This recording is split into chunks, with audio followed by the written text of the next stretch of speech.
மரகத தபால மலர் மொட்டுகளை மொய்க்கின்ற பொன்னிற கருவண்டு போ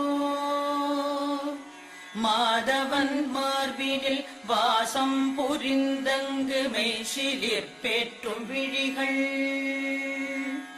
மரகத தபால மலர் மொட்டுகளை மொய்க்கின்ற பொன்னிற கருவண்டு போல் மாதவன் மார்பினில் வாசம் புரிந்தங்கு மெய்சிலிற் பேற்றும் விழிகள் பரவும் பல்வடிவத்தின் செல்வ வளமாகிடும் திருமகளின் அழகு விழிகள் பறிவோடு அந்த இரு விழிகளின் கடை நோக்கு மங்களம் எனக் கருள்கவே.